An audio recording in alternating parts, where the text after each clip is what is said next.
Let's go. Okay, it's March 11th, 2011, part 2 interview with Murray Greenfield. You said something last time, Murray. I wanted to go back to ask you this question. You said, as a child, you weren't a Zionist. That's right. Now, you grew up in a house where you said they read the papers. You were 13 years old when the white paper was issued. Your parents are reading this in the newspapers. How did you not be a Zionist? I'll tell you, how not. The papers my parents were the Yiddish paper, the Forwards. And I think the center of what was going on in terms of Jews was going to Cheder, trying to read the Aleph Bet. And my parents told us about their family, about Europe. And we had family in America that came from Europe. My father's family, some of them came. And there was a Landsmannschaft around us that we were. And for some, I never heard of the white paper, not until after the war, more or less. So how could it be? But people weren't talking about what was happening in Palestine, things were happening? Not really, no. Not that I remember. I don't remember any discussion or any talk in our house about Palestine. I don't remember any. And my brothers knew even less than me, I think. I mean, I don't know if that's true. But you were a smart kid, a curious kid. Well, I also played football, and I also was on the swimming team, and I was also president of my class and president of the school, and those things are very important to me. I also sold newspapers and delivered the Saturday Evening Post, These were... But I do not remember Palestine. Even in our synagogue, I don't remember it, that there was anything said there in terms, oh yes, Palestine, it was Eretz Israel, but I don't remember things. I don't even know any of the songs of those days. In those days, later I heard these different. I said, "Gee, I don't remember anyone." I knew all the davening and all the songs, but not songs from Eretz Israel. Okay. Another question: when you're on the boat with these survivors, and you're from all over Europe, yes, and you're hearing different stories, yeah, from all of them, and you don't know the full story, but you're hearing from all these people. When did you start to put it together to say this was a huge story? This was the Shoah. I guess I said it before I got on. I said, Jesus, these people have a place to go. That was before I got on the vessel, and it had nothing to do with politically or anything. I just knew because my father had trouble getting his sisters. He did get them to Cuba sometime, I guess, before the war. I really don't even know that. And then he got into America, and then he got them married. He married them off. I mean, the people that they married, they really didn't know to begin with. It was one of those. But he got them married, and they got them to America. I mean, so big thing. After the war, I read John Hersey's book. I think it was the first book that came out. I think so. Cool. Yeah. And that was the big thing. That put me onto a whole new thinking. I used to read PM, the newspaper in New York. They did a lot of reporting. But it didn't strike me. It didn't, for some reason, yes, lots of Jews killed. The Forwards, my parents brought it home, my father brought it home. I read it every Sunday because they had English and Hebrew in it. So it was easier. I read the stories of the individuals, and that I guess it sort of built up on me, but it didn't make me anything, but in some way it did. I got to tell you something. I'll tell you a funny story now because I'm looking back, and I started to look up something for myself. I at one time said that I was going to study hotel management at Cornell University because I wanted to go and make a hotel in Israel, in Palestine. And I can't tell you exactly how that came about with me. So there was something going on within me, but it had nothing to do with this Zionist singing and dancing and not even, I don't know, that. And I saw it, I was looking it up. Why did I remember? Well, I didn't remember. I was looking up in something I had written once in a yearbook at somebody, and he says, Murray, look at this. And I says, that's me. You know, it was me saying these things. I'm going to go to Cornell because I want to go open a hotel in Palestine. I can't. Yeah. You Americans that were on the ship, you're all hearing these different stories. Yes. When you're together at night, all you guys back in your quarters, are you talking to each other and saying, did you hear what this one story, what happened, what? Well, first of all, you got to understand, we were not exactly a homogeneous group. We had problems as a group. There were Zionists. They sang all the Hebrew songs. There were Zionists, left-wing Zionists. They sang 6 songs for democracy. That was on the other set of records that we had. I have a copy of it right now that I made after the war. After we came, I wanted it. And then there were different places where you worked. In other words, I was on deck. Guys were in the hold. We didn't really come together until, well, at the beginning we came together, then the trip, then later on Cyprus. I don't remember us talking to each other and having a real discussion on this. I just don't remember it. I don't remember it. Because you're too busy working. Oh, you had to work. You know, you worked. And when you didn't work, I myself used to go sit and talk with the Mapilim, because I knew Yiddish, and this was the lingua franca, you know. And I would talk with them, and everybody I talked to was a disaster. I mean, it just struck me as being that where the hell am I in all of this? You know, what am I doing with it all? I knew why. Now I knew why I came, really. I didn't think I was going to come to live in Israel still. It still had nothing to do with it all. That grew on me. That grew on me because of Palestinians, Jews that I met. They were influential. On every ship you had 3 Palestinians. They were what they called the Shushu boys. Why Shushu? They were part of the Palmach, and they knew everything. They knew the codes, and they knew where we were going to go before we got there. And they got on board in Europe. And they, of course, gave us directions. We ran the ship. And they were the salt of the earth as far as I was concerned. These guys, I listened to them, I talked with them, I became very friendly with them, and I realized there was something different in them. But there was something also missing in them. Jewishness. This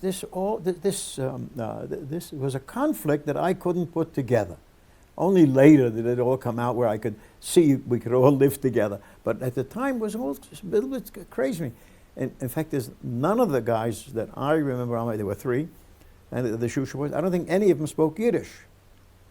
Don't think so. I don't know. I can't tell you if they had bar mitzvah or not, because I never looked into it, because that was being Jewish, of course. So that was a kind of a different problem. But they set myself on the new goal of being more Palestinian, more Jewish, more Zionist, I guess. And yet, I don't think anybody used the word Zionism. I'm not sure. I don't know. I'm not sure really. But they are the ones that I would say influenced me in the idea of Palestine as a Jewish state. And the Jews influenced me on why we needed something, because they had no place to go. When you sat on the ship talking to these DPs in Yiddish, were you doing it because you felt that they needed someone to talk to, or that you were interested in hearing their stories? Did they feel free and comfortable to talk? Both ways. I was extremely interested. To me, this was unbelievable, fascinating, listening to this. Well, I couldn't believe it. And of course I did. And they wanted to talk. They suddenly saw in us Americans, they said, this is the Messiah. You came, they expressed it to it this way. They said, you came out of America, the free country, you came to help us. This, I think, gave them more strength than anything else. that the American Jews, Americans, were ready to do something because they knew during World War II no American Jew, no Jew helped them. So this became a very important part of their, they were going to come anyway, but of their whole feeling and understanding and their relationship to American Jews, I think. I would say that as sailors on our ship, all of them that met us became very pro-American Jewish. That's what I would say. Without, and previously not being that way either. Not being at all because they didn't get notice, they didn't get money, they didn't get food, they got nothing from American Jews as far as they were concerned. They expressed this specifically. Oh yeah, they were very disappointed.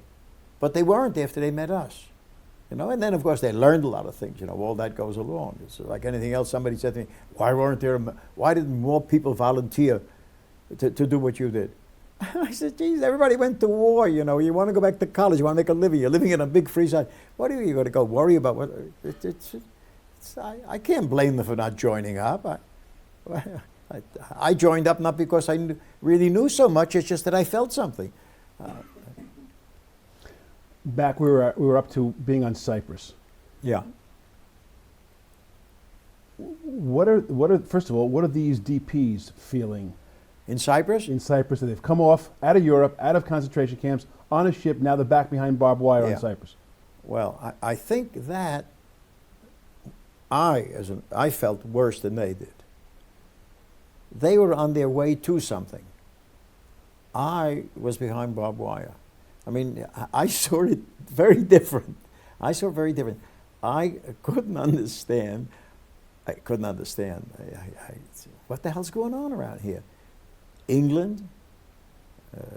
I went to school, and you found there was something called the Magna Carta, you know, and I started thinking, what the hell did I go to school for? I learned all these things, and these guys are living up diametrically opposed to everything that they so-called believe in, or try and inflict upon the West on the world.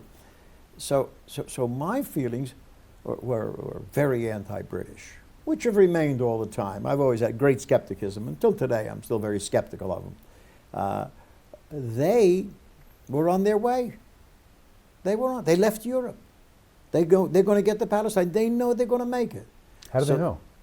Because how did they know? They didn't, but they knew. You know, I can't even explain why they knew. I can't explain, but they were very, very optimistic. They knew they were going to get to Palestine. That's all.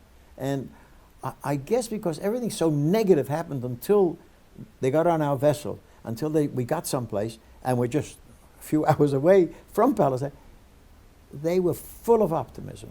Full of it. They had children on Cyprus. People who are pessimistic don't go having children, I don't think. They had children on Cyprus. They started studying. For what? For the future. People were learning mathematics, learning how to read, how to write in Hebrew. It was unbelievable to me. Unbelievable to me.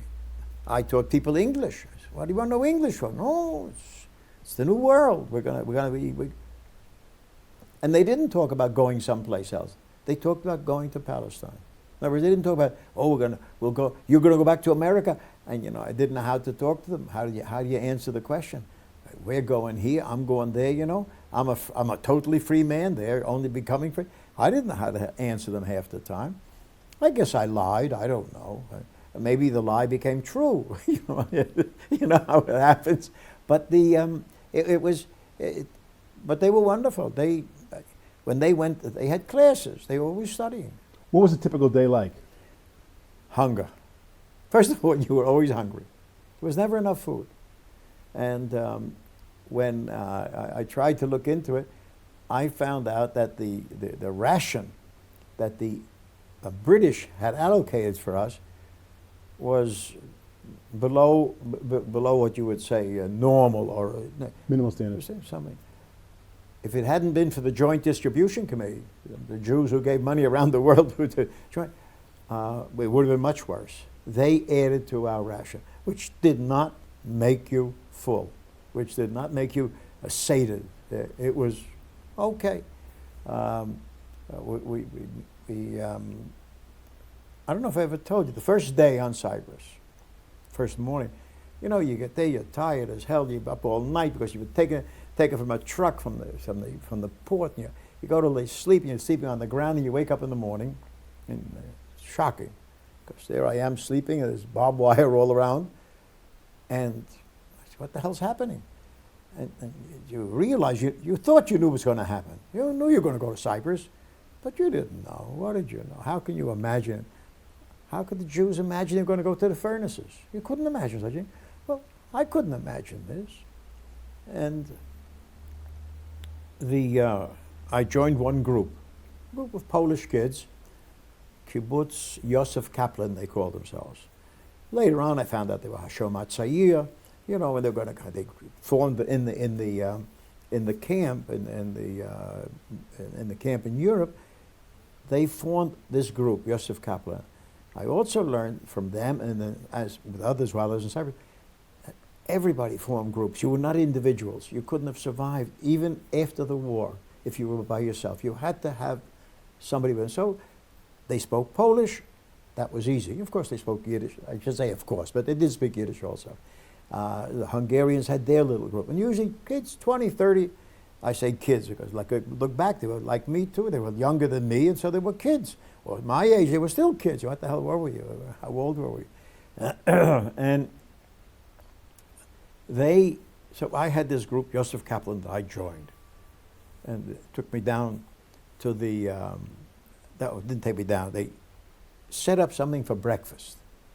I didn't know. It was on the ground. And there's no tables and chairs. You're going to sit down and eat. And no Kim Essen, you know, they were good. And I sit down to eat, and I eat. And I went a couple of, I had a friend, 2, 3 of us who had become friendlier on the ship.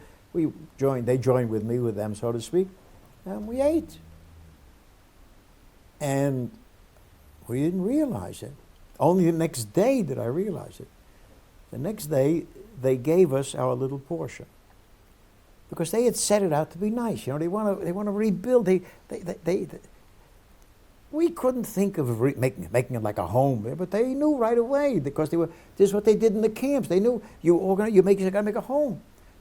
We had eaten most of the rations of the whole group, inadvertently, you know. And only the next day I realized, because I suddenly got this little bit of food. I said, Jesus, what did I do yesterday? You know, I suddenly felt terrible. And that's how it went. From then on, I learned. You eat. You don't sit down at the table and pick up the food, you know. But then did I realize how little food we got. But in Cyprus, the Joint Distribution Committee added, and it's with that edition, and suddenly we American sailors got a bar of chocolate and cigarettes. I don't know how many cigarettes. Where did it come from? Joint. I found out later it was from Joint. I didn't know, because they knew we were there, and they felt, you know, you guys, they got to do something for us. I've got to tell you a joke with it all. I don't smoke. Other guy smokes. Says, Murray, you don't smoke. Give me the cigarettes. I said, okay, I eat chocolate. Give me a chocolate. Well, that was the end of the friendship. They weren't going to give me the chocolate, and I wasn't going to give them the cigarette. I'll never forget it. I said, what the hell's fair is fair? I eat chocolate, you smoke. Where are you sleeping? On the ground? On the ground, yeah. Oh, yeah, on the ground, yeah. We threw a blanket on the ground, you slept on it, that's all. Yeah. Oh, yeah, that's how you slept. Everybody together, men, women, kids? Well, no, we had tents. We had big tents.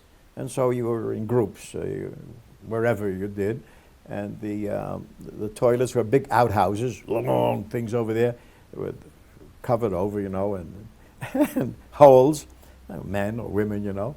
And you sat, you had a lot of company. But it was, you know, look, you learn how to do a lot of things. Your clothing are nil. I had no clothes from the ship. Came off with nothing, except what I was wearing. How long did you wear the same clothes? No. Then they made us some. The tent has got lots of layers, good tents. So they wonderful tailors, these guys, these Jews. They cut out a layer from underneath. Of course, later when the rain came, it wasn't so good, but anyway, it was good for them. And they cut it out and made me a pair of shorts, you know. So I was very well dressed. Had one dress, one one pair of so-called shorts, one sort of swimsuit light, and you know, I don't know, can't remember what kind of shirt I had. I got to look at some old picture. Maybe I'll see something. And that was it. You didn't need clothes. You didn't need clothes. What was it? What did you do all day? What did everybody do all day? Well, the the survivors, once they organized themselves, they started classes. They started all kinds of Hebrew, mathematics, English. Even I taught English. Somebody asked, "You taught it?" I said, "Yeah, I feel sorry for some of those poor guys." That's what can I do? And then there was something called kapap. Kapap was something that you did in Palestine. You learned from the Palestine, because there were Palestinians there who came in under fake names, and they set up all kinds of things also. There were painting classes for painting, sculpture classes. These people had talent. I mean, mathematics class. I mean, I couldn't believe what the hell was going on. What's going on? From Palestine, they had sneaked into Cyprus, Palestinian Jews, to help teach Zionism, songs, Hebrew, paintings. Naftali Bezem was in Cyprus. He came from Israel, from Palestine into Cyprus, and he was teaching paintings. Katz was a painter. His ship, when he came to Cyprus, he as a kid he painted. He continued painting on Cyprus, and he became a very big painter in Israel. So these are things that happen. One guy who had studied mathematics, and then when he had some teachers who came from Palestine. Teachers were young people.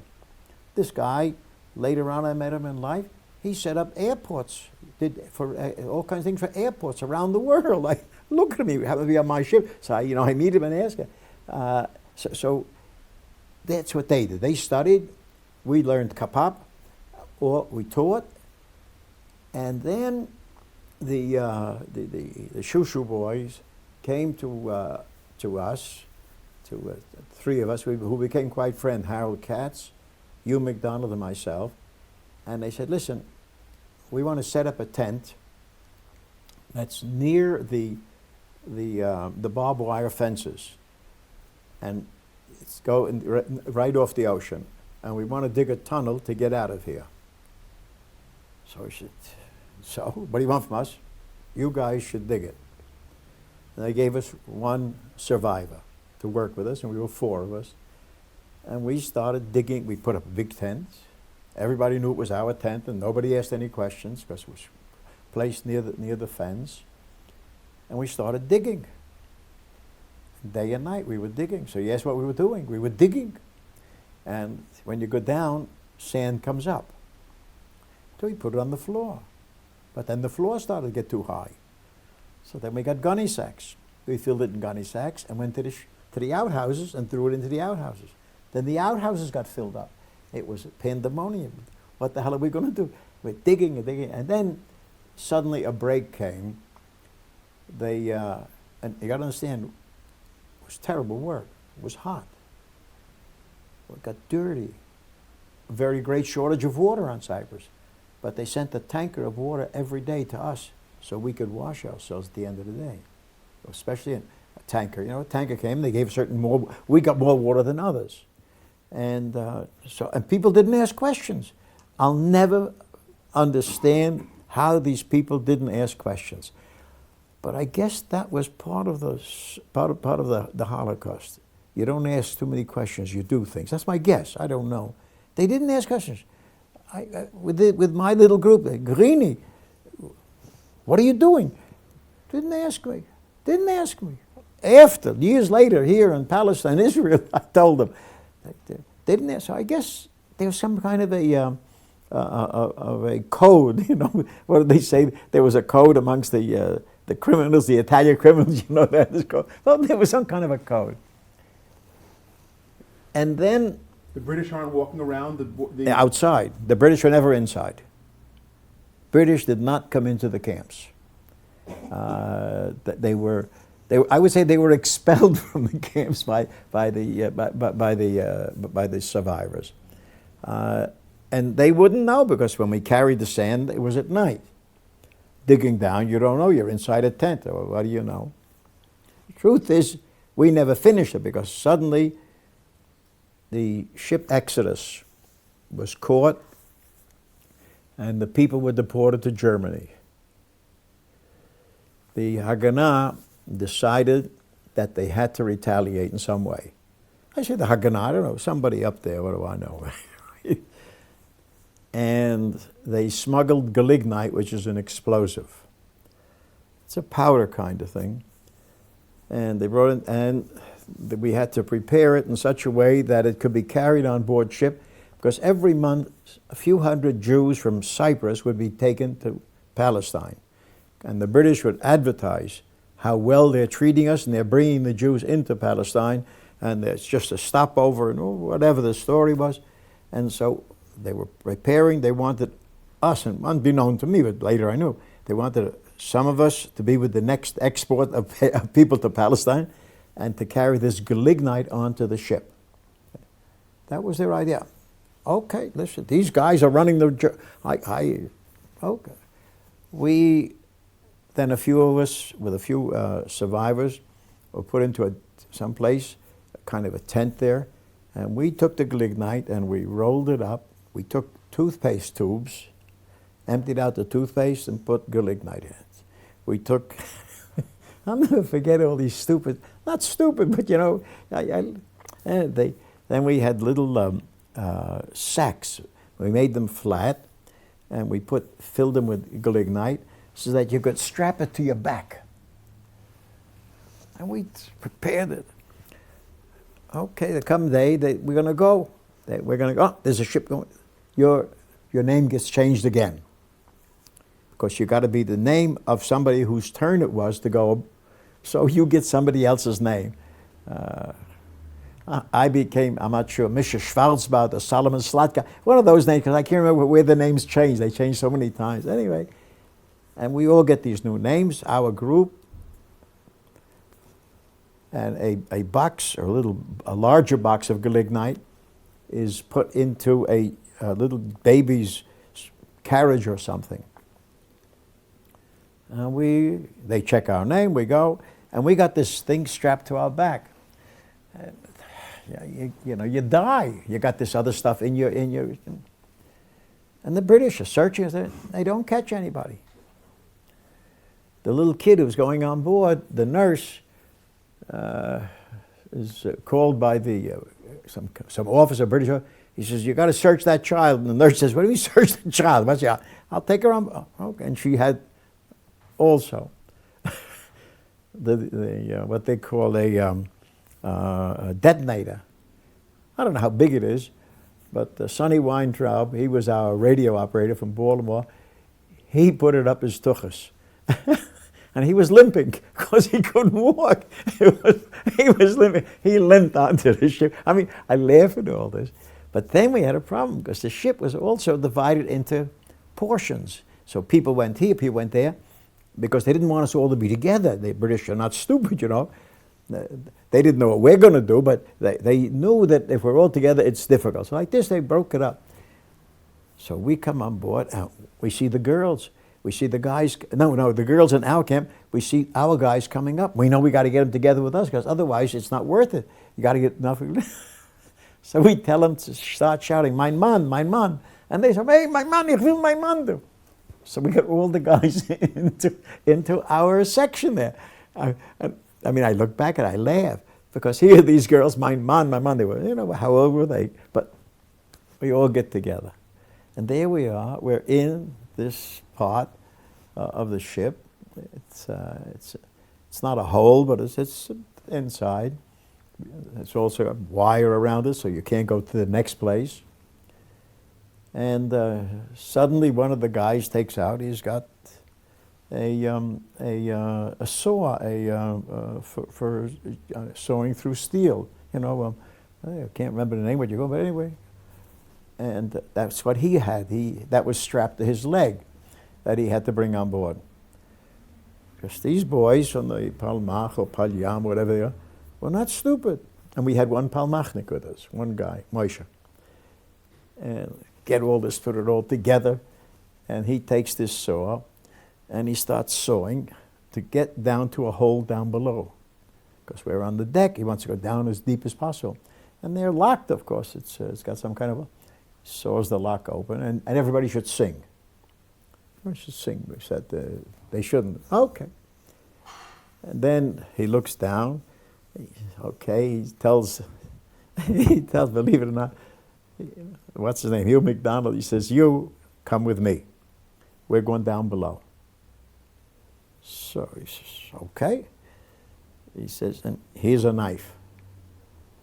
So he says, okay, what can you do with a knife on a steel ship? If a British soldier or officer walks in on us in this down below here, you kill him. Hey, look, want me to kill him? He says, that's right. He says, because I'll be down there setting up the gelignite. They go down below, you know. And they get down and we sing, and everybody should sing, and it's all freilich, you know what. He comes back up, the both of them come back up. Okay, we're ready. And we start going into Haifa Harbor, and he goes down again, sets the detonator and comes up, and we're sitting and singing, and everything is hunky-dory. They drop anchor, and we stop going into the dock. We don't know what the hell's going on. Nobody knows why we dropped anchor. There was some difficulty getting into the Haifa Harbor, I guess. And we go to Moshe. Moshe, no, what are we doing here? How long have we got? You know, you set the detonator. How long is it for? He says, it's for 3 hours. So we said, but it's, you know, time is moving. With us, every minute was like an hour. You know, it was terrible. Moshe, he says, listen, boys, in the Palmach, they taught us how to set it. Nobody taught us how to stop it. Anyway, the anchor went up. We tell everybody quietly, and we pass it around the ship. Everybody should unload quietly and quickly. No disturbing. Be okay. And we're our little group, we're practically the last. I think we were the last, I don't know. And as we get off, something blows up.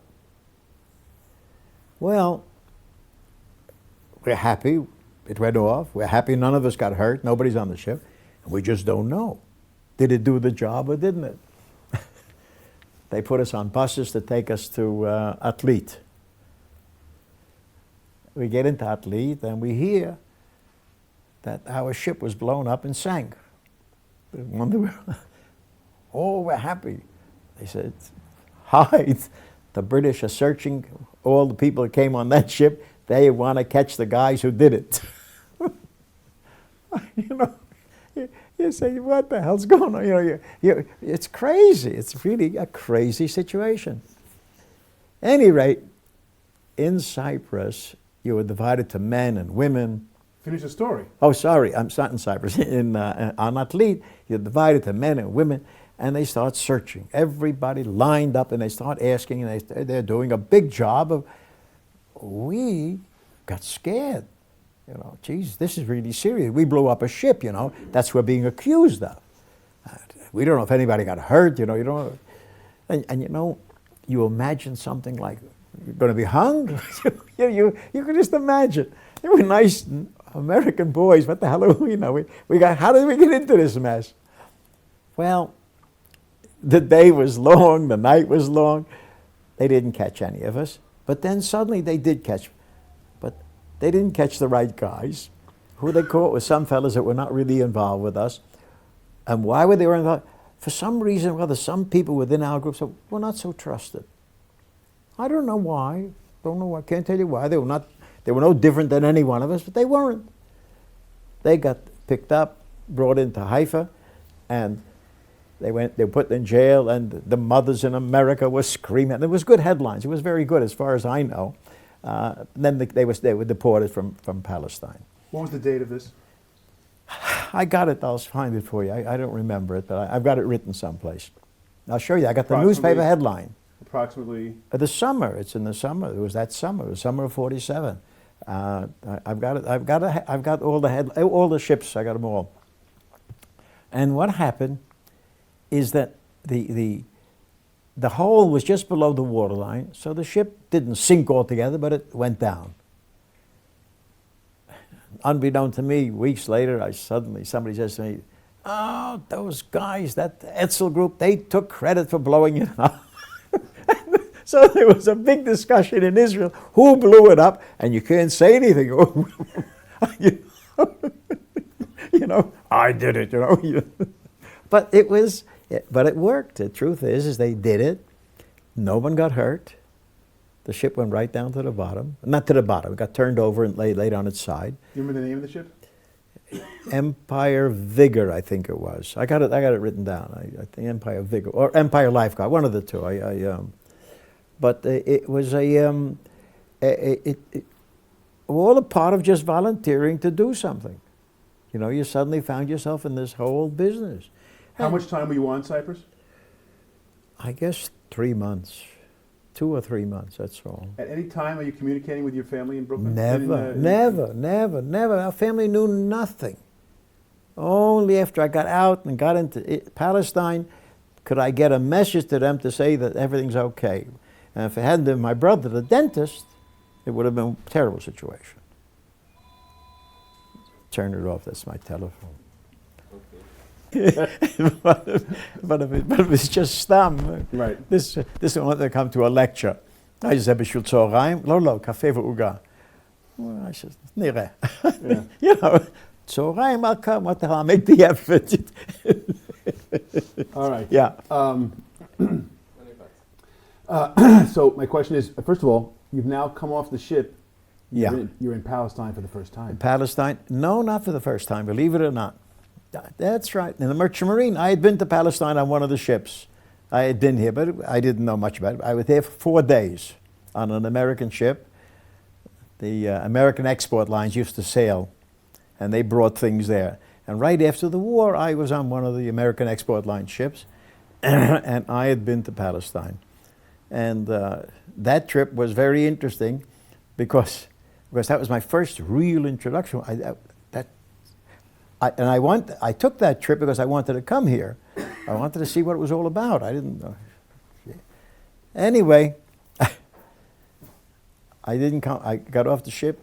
I knew that they were going to be in port for 4 days, and I told the guys, "Listen, I won't be back until it's over." And for 4 days, I traveled around the country and came back. And that was. What'd you see? What'd you do? Oh, I don't know. I just went all over. I went to visit a kibbutz, and I went to visit Jerusalem. I went to wherever I could go. The old city? The wall? I tell you something, I don't think so. I don't remember that much. I know I went to see a kibbutz, and I know I went to see a zoo because I took a picture of a giraffe and sent it home. And I said, "It's a Jewish giraffe." I can't forget that. It was that was one of, I don't know, I just wanted to, that's it. And I knew no one here, but I don't know, I just... For a quick 4 days of running I around. was there, I said, "Listen," but you got to understand something. In the merchant room, wherever I went, if I was any place, I was in Greece once, one of my ships. I took off and ran around for 3-4 days also. I got logged. They took it off my peg, and oh, Jesus, you know. But I was not a merchant mariner. I was a tourist, you know. So this was part and parcel. And this trip I took because I wanted to get to Palestine. That's it. It was there were other trips I didn't really want to get to where I got, but that was it, you know. So now you come up the ship, you're going to Elli, and you're thinking, "Oh, here I am, back to Palestine." Back in Palestine. But I remembered nothing. Right. Yeah, and what's, okay. Well, then, getting into Palestine, I didn't know what I wanted to do. I had no idea. No idea what I was doing there, why I was. I knew what I had done, but I didn't know why or what. Was your job over? Yes, finished. It was all finished. At what point? When did they say goodbye? How did they say goodbye? You know, they didn't say goodbye because we were attached. If every guy is different, but I was very much attached to the shoe boys, I told you, especially 2 of them. I'm very friendly with them. So I was always going to visit them. Whatever I did, I went to visit them. One was a kibbutznik, one was not a kibbutznik. And so because of them, I traveled around, and I had this friend of mine, Harold Katz, from the ship. We became friends on the ship because we realized we had a lot in common. He was a Zionist. He told me more about Zionism than anybody else. He was part of something in America called Avuka. I mean, I didn't know any of these things. He told me who Avuka was. He told me all these things. So he was, I would say, the only real introduction to Zionism that I ever had. And he and I traveled a lot together to see things, to visit things. And we made lots of friends. Everybody wanted to talk to us. Everybody. Americana, you came on a ship. Oh, geez, this was, we were treated like just wonderful. And one would recommend us to another, so we got all over. And he had relatives. Oh, yeah, that's right. He had relatives. He's from Romania, and his relatives were living here. So he had them to go visit. So it became a very big visiting until we got to Yom Kippur. Before you get to Yom Kippur, I was going to come back. When did you see the DPs for the last time? How did you separate from them? From Cyprus, because they didn't go on our ship to Tel Aviv, to Haifa. When we saw them in Cyprus, we were with them in Cyprus, and that was the end. But who else was on the boat from Cyprus? No, there were thousands of Jews in Cyprus. And you got off the ship off of Cyprus by how you came in. See, there were some 50,000 Jews in Cyprus. And if you came in at January, and you're next to the list, February, March, depends on when you came in, and the British had this whole thing figured out.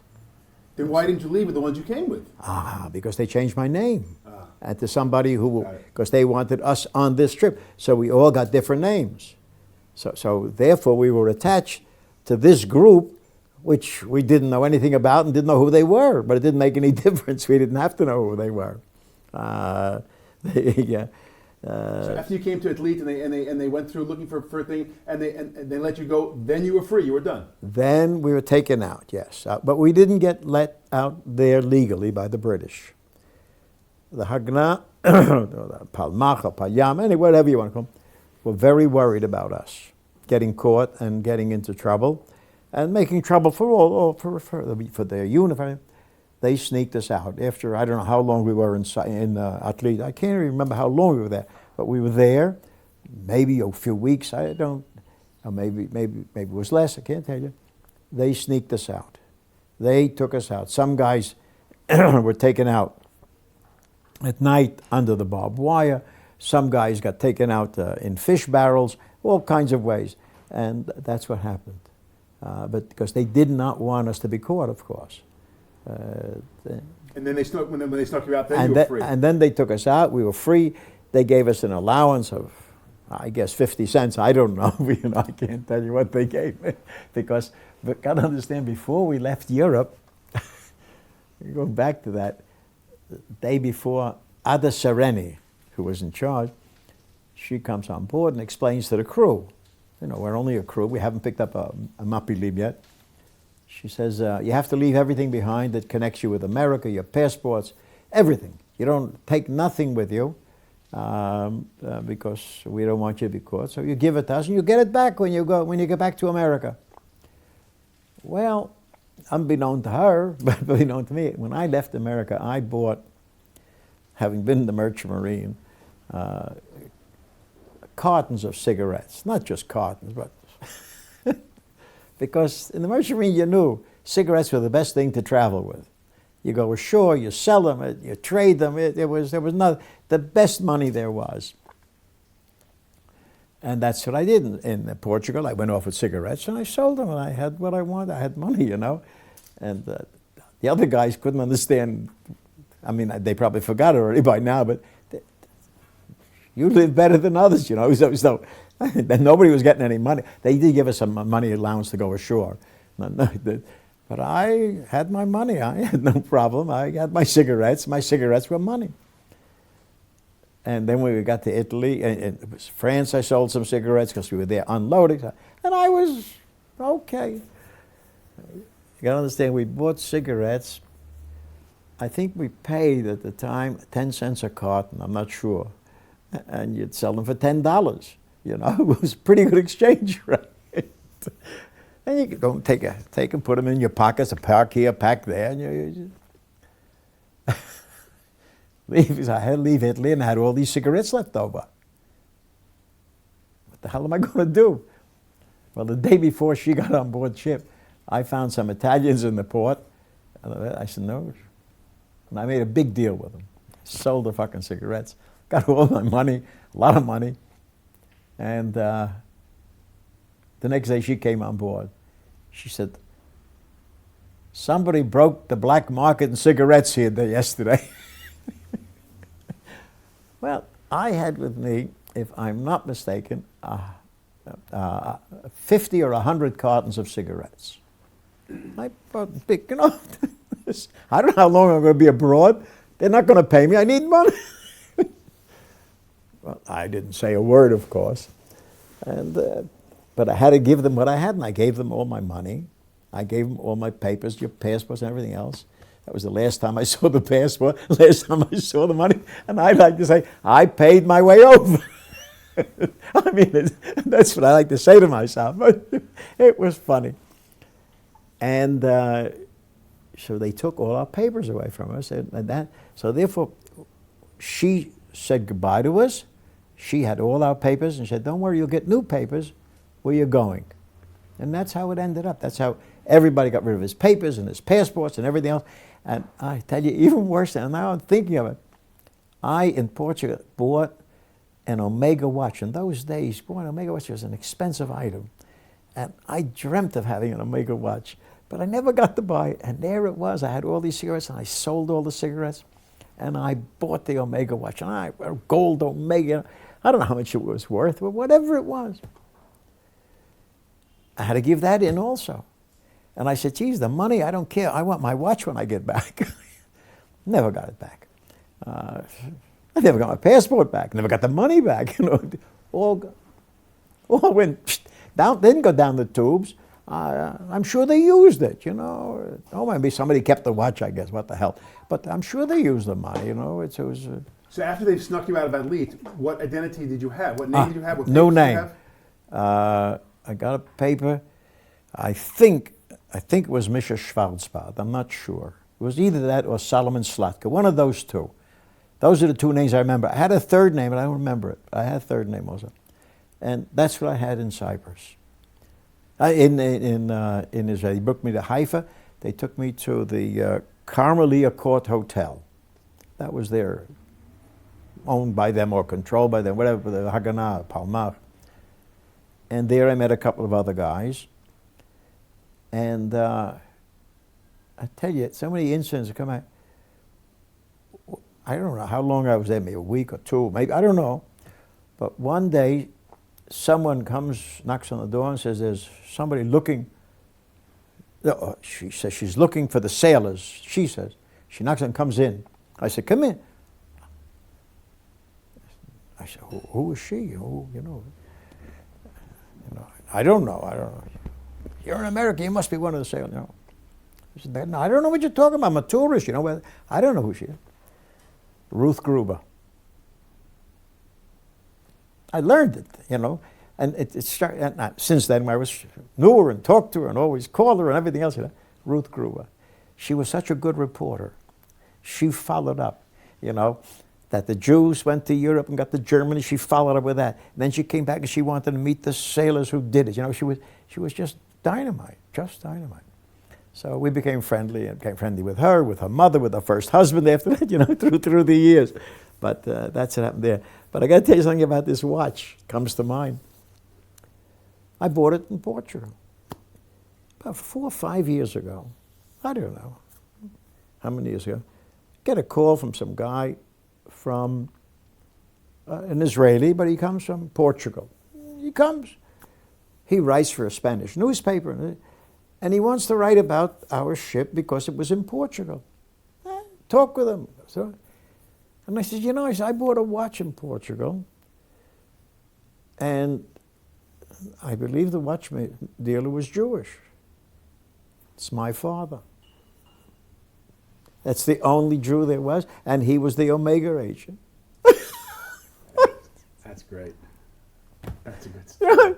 45, 50 years later, it's just amazing. And he wrote the story then. He wrote it in Spanish and sent it over. It was just a wonderful story. You're traveling around with your friends then in late summer, September of 47. What's the mood in the country? You know, we met the wrong people. We met these Palmachniks, Paljamniks. You know, they're dynamite. Or we even met Etzel people. These people, you know, there's no, they're going to win. They're going to win. There was just, everything was so positive. They even took me, I don't know, maybe a few other guys. They said, you want to come on a course?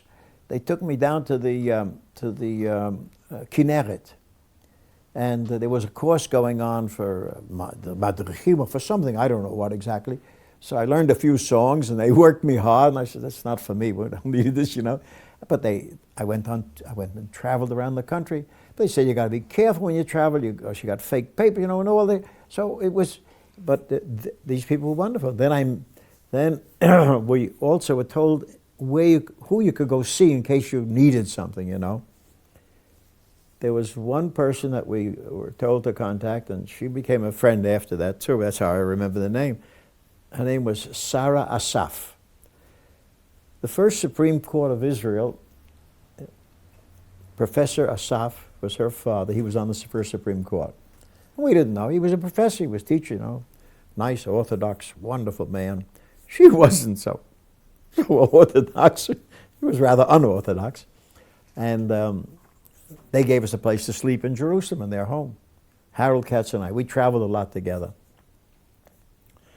And that takes me to Yom Kippur. We're in Jerusalem. What the hell do we know? Got to go to the wall. Harold knew more than me. He knew much more than me. So I felt good. I had a good madrich with me. And we go to, it's late in the afternoon, to go for Nila. When do you go to the war? We go for Nila. And in those days, the whole thing was as big as this room. That's where Jews could be.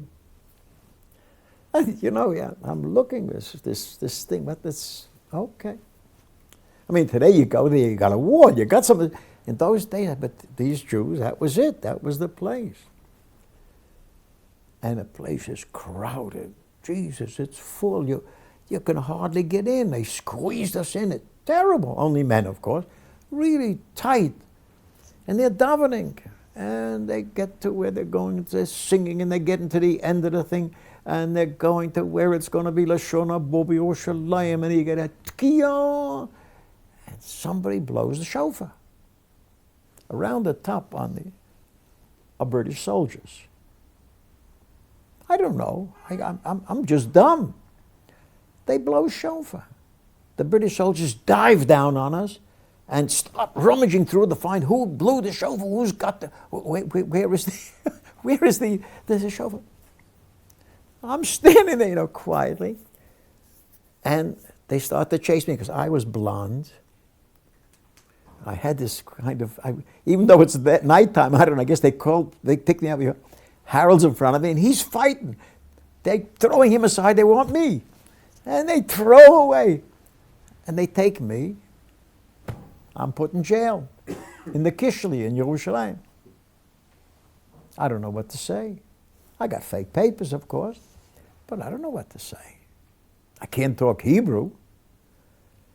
Don't know what to say. I play dumb. Oh, I'm a tourist here. I'm just visiting. I'm not. I can't. You know. I don't know. I don't even know what I told them. I can't even tell you what I told them.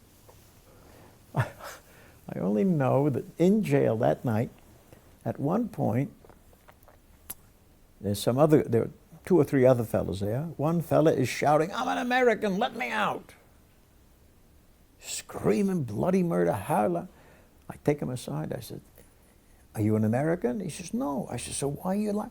He says, "Because maybe I'll get out." He explains to me, the Americans, they don't want to put Americans in jail. Well, I don't know whether I should say anything or not. Because if they catch me, I'm going to talk about the ship. I don't know how to lie, you know, I'm not. Anyway, they don't let him out, of course. And they bring in, somebody sends some wine in for us.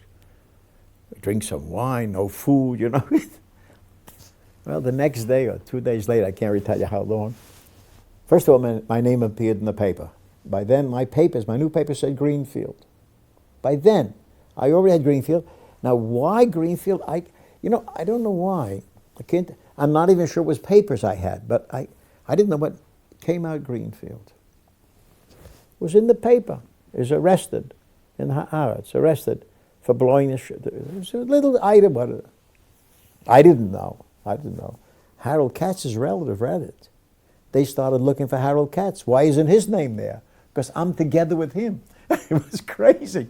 But finally they found him. And he said, no, they took him. They didn't want him. But I don't know, it wasn't long, maybe a day later. No, that day actually, I get a big bouquet of food. And I said, at least they know where I am, you know.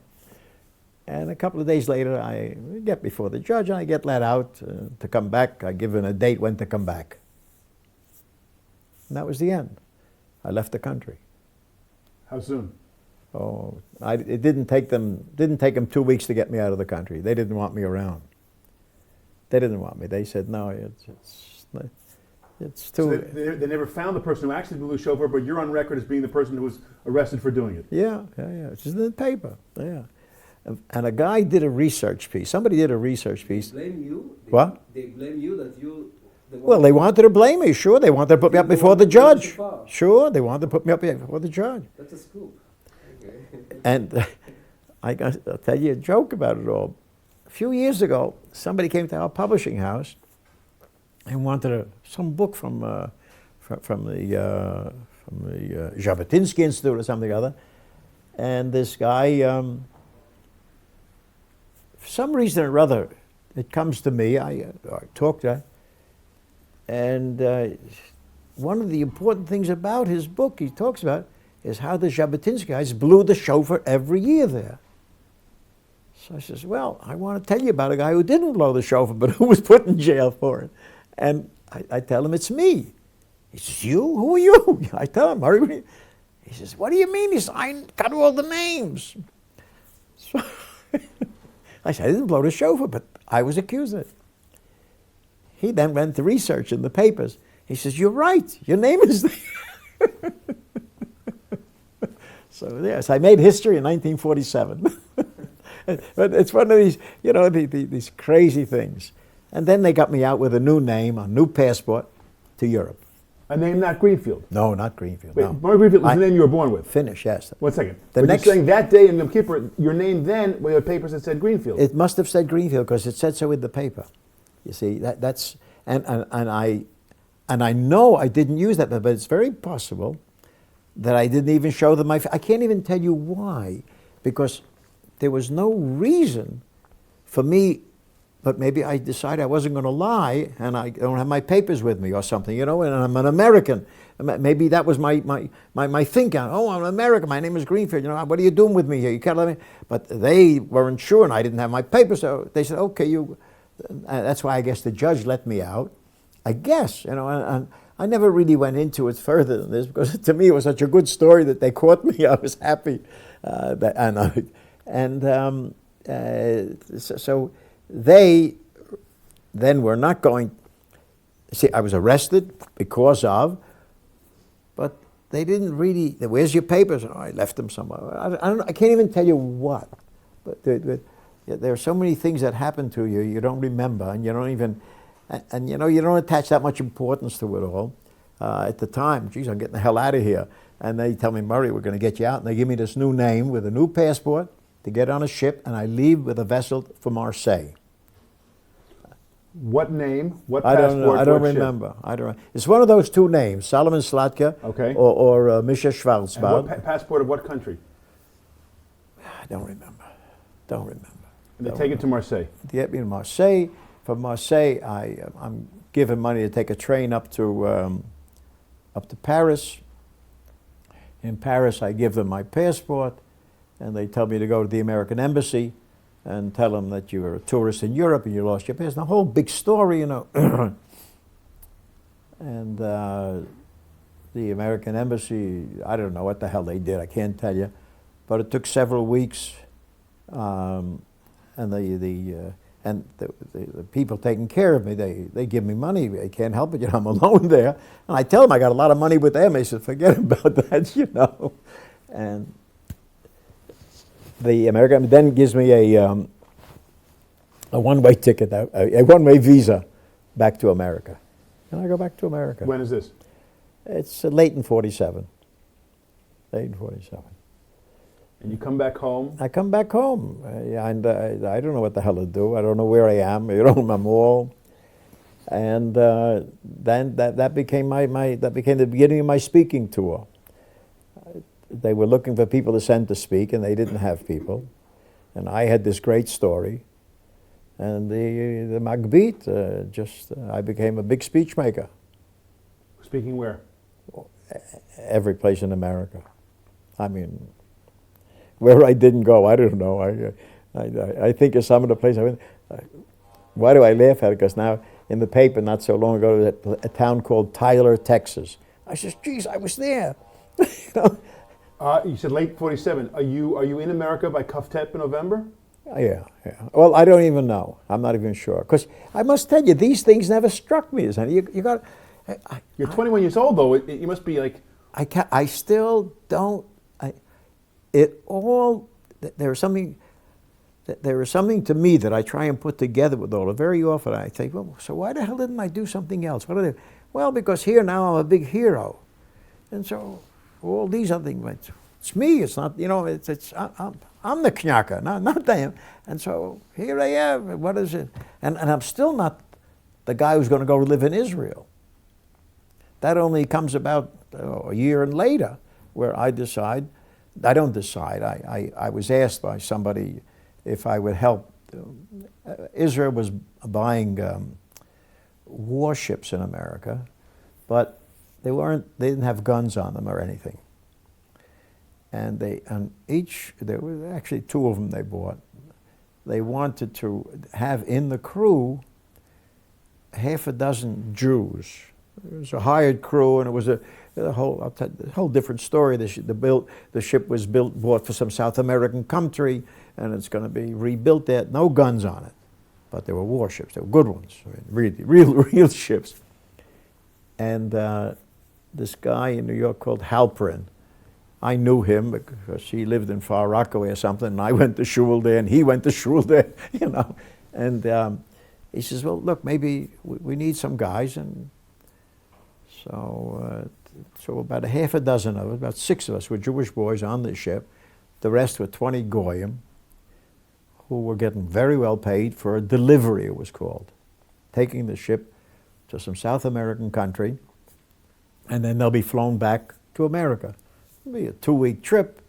They get paid double pay, you know, and all that.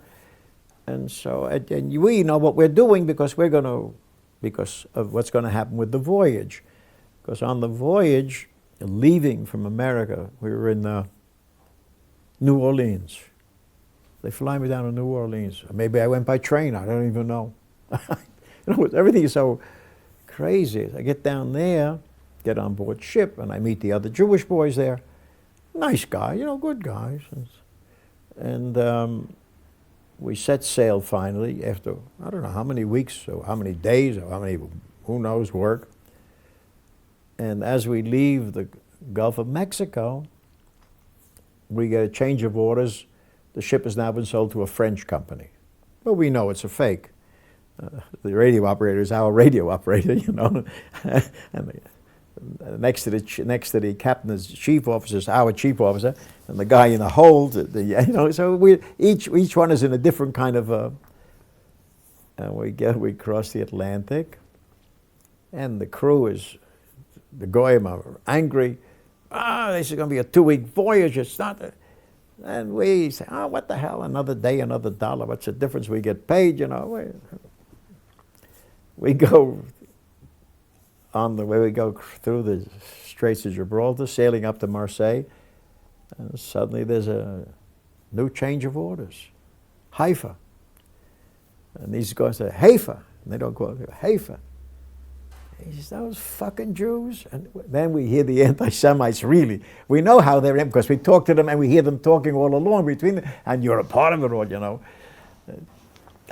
So they say, what are you doing here, Professor? I went to school. So anyway, we're on our way to Haifa. And these guys are bitching and complaining. See, because going to Marseille, we say, great. The whores are wonderful. The price is cheap. And we'll have a good time. Now we're going to Haifa. Haifa? Where are we going? And it was terrible, their whole attitude. But we get there, you know. Listen, look at how much more money you're going to make and all this kind of thing. We get into Haifa Harbor, and guys are supposed to come and take over the ship. A civilian crew. This was the whole deal. The Navy comes out. A couple of the fellows, the engineer, who was sort of a Palestinian also, our chief engineer, he knows, hey, what are you? I said, this is stupid. Here, that means we've smuggled illegally a ship. The Navy accepts it, you know. What are you going to do? That was it. And then they say, you're one of those Jew boys also? What can you do? But This is when? 1950. This is 1950. 50, right, yeah. Well, I spent a year and a half touring America.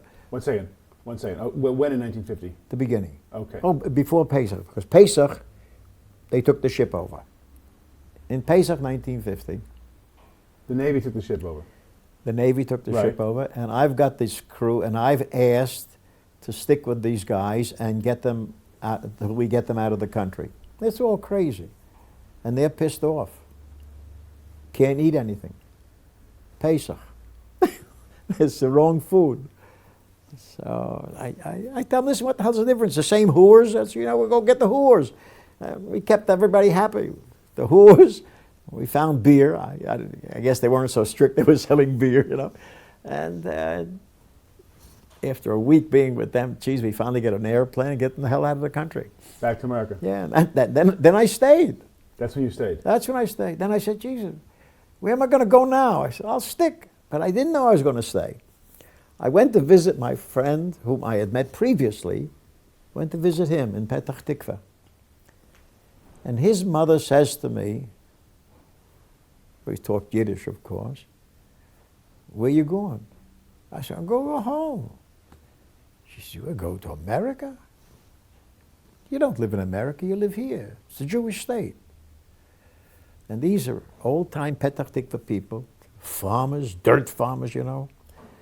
The whole 4 families living in one building that they owned. I said, I don't know. She said, come, you'll work on the farm, we'll give you a job. So I stay on the farm and I work there a few days, a few weeks maybe. And then one night, we used to go, he took me, this guy, he was studying at the Technion. So he takes me out one night and we go to somebody's house in Petach Tikva. And there's somebody singing Hutnani, now he's making songs. A guy from England who was very good, Jack Brass. I remember his name. You know, certain things stick because he worked for the Hebrew University. And he wanted to be a singer. He liked it. He was good. And we're at the house, we're at the name, because these are people that remained with me then. At the house of, I'll think of her name anyway. He was a high officer in the army, and she had also been to America on the speaking tour, because we used to be Israeli-American combination, Palestinian-American combination. It was great days. I mean, you can just imagine. I had a wonderful time. Nobody could have such a good time like this. I lived off of their glory, but I was also a hero, you know, so it all worked out very well. And talking with him, and I talked with this Englishman, and he says, what are you doing? I said, I don't know. These people want me to stay. I want to go home, you know. He says, I got a good job I was being interviewed for up in Haifa. He says, they're looking at English speaking. You don't have to know any Hebrew. I said, oh. So he tells me what it is. I said, sounds all right. Maybe I'll go talk to them. So I go to Haifa to meet these people. It's Palestine Economic Corporation. they wanted a salesman in Haifa to sell stocks to American visitors. And I meet this guy, Lee Harris, and he says, well, who do you know? And I give him the name of somebody that I know, you know. Anyway, he doesn't have lots of guys looking for the job, I'm sure. And he says, okay, you're hired. They gave me a car, they gave me a salary and a commission. But the salary was just enough to eat. There wasn't much anything else. You had to sell. I spent nearly over 5 years with them, 6 years nearly, selling people to invest in Israel. And I did a big job. I did a lot. I made good money. I got no complaint on it. The money was good because we used to get paid in America, the commissions. So I didn't have to worry about the black market. I got my local money and I had my commissions in America. And I bought a house up there, and it was well, listen, that's a whole that we were selling investments, and I was getting people to invest money in industry in Israel. Nobody wanted to believe me, and it was lots of money in factories all over. Because Palestine Economic Corporation was the mother of it all. They get the stock. Fertilizing chemicals up in Haifa, fruit to rum factory today, the paper mills today, Bitanim Latasiya today, all those things and I was involved in it, not just selling stock, because Lee Harris was the American, all the others were Israeli. We had a great rapport, and so I get to all these crazy meetings in which we were discussing. So I learned all about industry. But at the same time, I wanted to learn about Israel. I didn't know Hebrew. So I was going to go to an ulpan. But what I did do, I decided I was going to learn about Israel, and there was a guides course. And as little Hebrew as I knew, this guides course was also an English Hebrew course. It was the second guides course in the country. This is what they told me. Maybe it wasn't, but and I keep saying, why not? Zev Vilnai was the teacher. We spent days, weeks going with him around the country, learning all about it. I became the first American-born licensed guide in this country. I didn't keep it up, but I used it for industry, actually.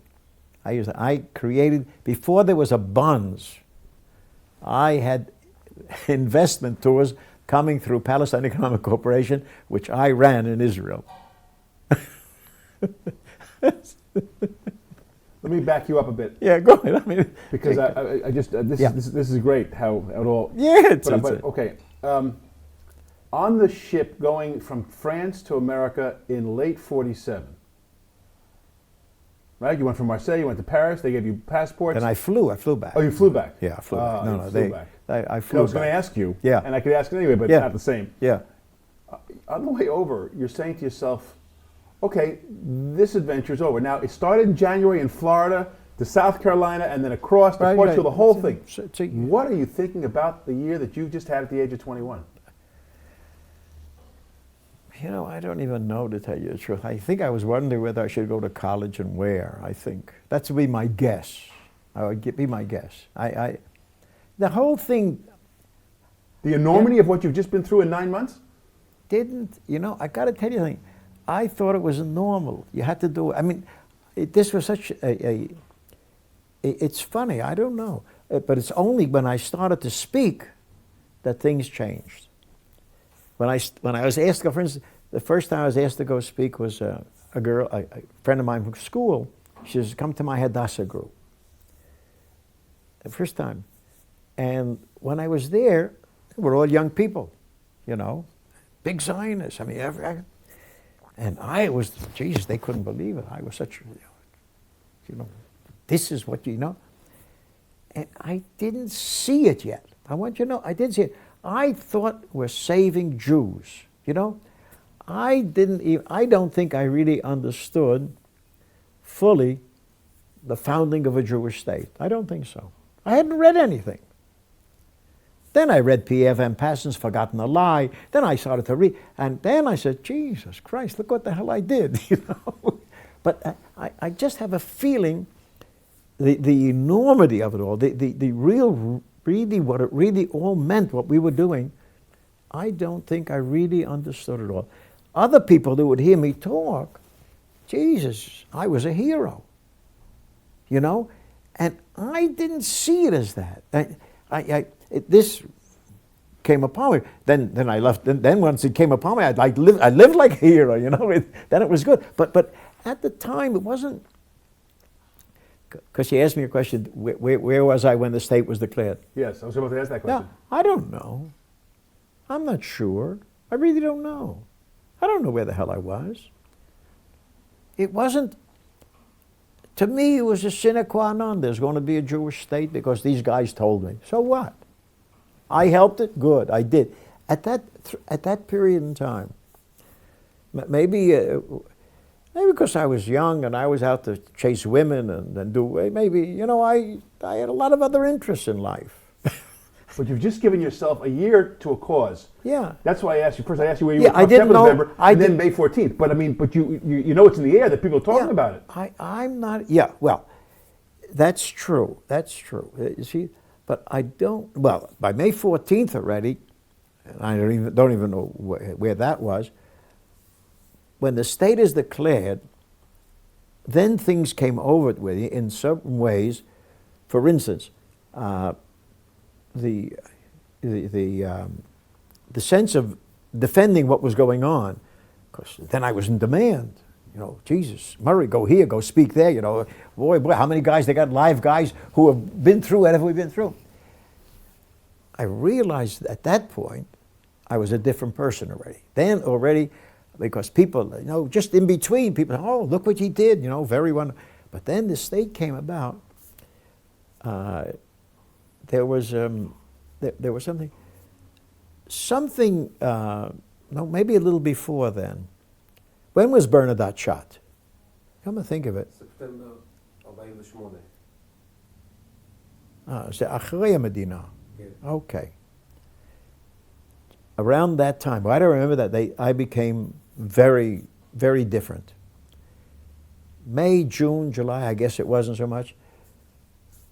But by September, I became a totally different person in all of this. What happened? I was invited to speak in Boston. Some big rally or some goddamn thing. It was a day or two after he was killed. And everybody's in an uproar. The Jews are killing. This is burnout, you know. And I'm with my brother, the dentist in New York. And I say, what the hell are these people? Well, who cares? He is no good for us. No, but I come to this meeting, and who am I? But I'm the hero. And I said, and at some point or other, either in my talk or in the questions, I says, we have it on good authority, the British killed him. They look at me. Nobody looks at me. I says, yeah, trying to make an incident against the Jewish state. And people were so happy. And my brother and I had figured this thing out. We're going to screw them. They did it, we didn't. True. Did I care? Who's going to sue me for slander, you know? And that was the end of it all. And then I realized that I'm a pretty smart boy. I can really do something. And that really put me on the way to Zionism, I would say. That really sort of, we got to get this thing going. And so I was sort of, at that point, I guess I was on my way back. You know, that sort of already, I could see I could do something.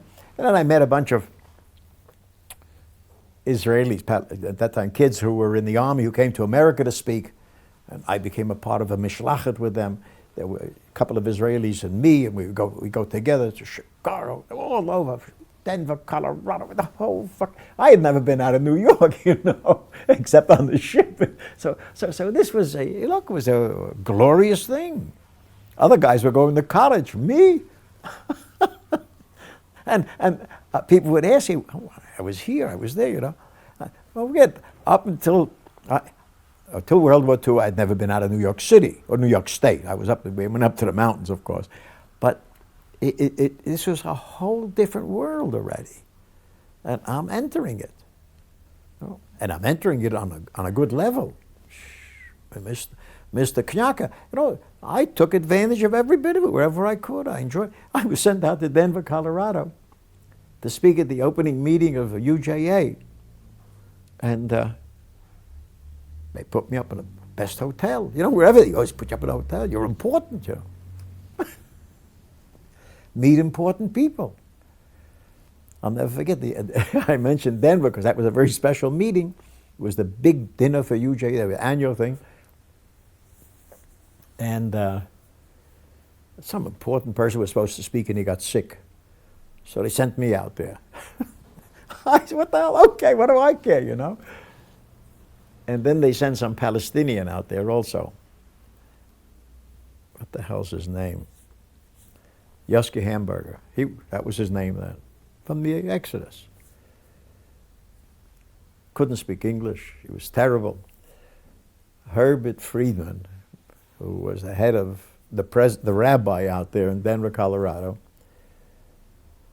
says to me, listen, they're sending this guy that's supposed to speak. We don't know him. We don't know if he can speak. But we're going to give him the headline that night, and if he's no good, we'll tell you. If he's good, so I'm already put down the second degree, I came to replace an important man, and now suddenly I'm getting replaced. But okay, it's a dinner, big dinner, major dinner. And this guy, really, he was terrible. He was terrible. He couldn't put a sentence together. Not his fault, So he looked at it. I remember Herb Friedman because I remember him all the time. I said, okay. He gets up and he introduces me. And maybe that's really what set me off on a whole new tangent of thinking. He was an American. He was in the chaplaincy corps in America. In World War II, he was in Europe. And he knew. He was bright. He was brilliant even. And he was the head of this big Reform synagogue, the biggest one in Denver. Brilliant speaker. And he gets up and he introduces me. And he does it, you wouldn't know it was me, that's sure. But he ends it up, he says, I, an officer in the American Army, salute you. And I went, geez, you learn, don't you? Holy, and I get up. I made the shortest speech I ever made. I don't think I spoke for 5 minutes. The place goes crazy. Pandemonium. The gifts are pouring in. Oh, they're happy. We get over it. I said, Jesus. Well, that was really, I think that's what really set me off. I think of these different things when I talk to you. Well, we became good friends, Herb and I, later, through the years. I even published his book. But they called me back to Denver, Colorado, put me in a hotel for a month, and you said, you'll speak 4 times a week to different meetings, So I had a good time. Just imagine being in the first-class hotel. What could be better? All of 22 years old. One last question I had for you was, when you came off the flight from France, 1 second, you come home. Yeah. Haven't seen Mom in a year. Yeah, oh yeah. Well, and the rest of your family. Oh, sure, yeah. What was that like? My mother was the most important thing in that respect. She really reflected that she thought it was the most wonderful thing that could have happened to her. My oldest brother was pissed off at me. Why? I didn't tell him. That's how. The dentist, the next one, he knew everything, and so he was very pleased because he knew everything. Then I had the third brother going down. He was a shtickler communist already, so we had to write him off, My kid brother, he was too young. He wasn't. You told the story to Mom. Your mom didn't know anything that happened. No. 9 months you didn't know what you were doing, and now you sit down to tell the story. I have to tell her. And what did she say to you when you tell the story? Oh, she was king of the hill. She was so proud. You were her hero. Oh, sure. Yeah, no. It was a very, for her, this was terribly, I know it was terrible. My father, he was always calm and cool about these things. It was amazing. I think he had it inside because later on he came to visit all the time. When Mom died, he came to stay here, bought an apartment for her, and came back and forth. So there was a different thing. But that's the way it goes. Okay, משהו חסר? לא. רק ממרומי הגיל, איך הוא רואה את ישראל היום? Okay, good. You're right. Okay. So now you've been living here for 60 odd years. Yeah. Married, 3 children, 10 grandchildren. And you look back at the state and what the state has become in 60 odd years. Let's look at it this way. Because I didn't have the Zionist background, I don't have any reason to be disappointed. And this is how I see it. Because a lot of people had all kinds of feelings, used to tell me all kinds of stories. And I never had the kibbutz in my mind. I never had a moshav. It was, none of these things were really part of me. I visited them all. I got to know them all. But I never worried that are they succeeding or failing in terms of the dream. The other thing, because I was involved in investments in those days, I saw what grew that I couldn't even believe it. Because I saw all these little things that started became the biggest thing around. And they succeeded. I look at some of the factories and I say, boy, look at this. They're exporting to the world. They're doing this. And so to me, there was not a problem of a dream fading or a dream becoming stronger. And I became very much of a, what you like to say, Eretz Yisrael Shlema, Israel in total. Now, then of course, I became the executive director of AACI. And I had different ideas than everybody because I felt that Aliyah, I don't think you sell Aliyah. I think people have to do it by themselves. And to me, the most important thing in Aliyah is klita, absorption. If we don't have the proper attitude to what absorption is, we can't really succeed with anyone. And to me, housing is the first thing. And therefore, when I ran the association, I created housing projects. I created a mortgage fund, which they never had. Now you got mortgages in Israel, but in those days there weren't mortgages. I created I went abroad, I raised money for it.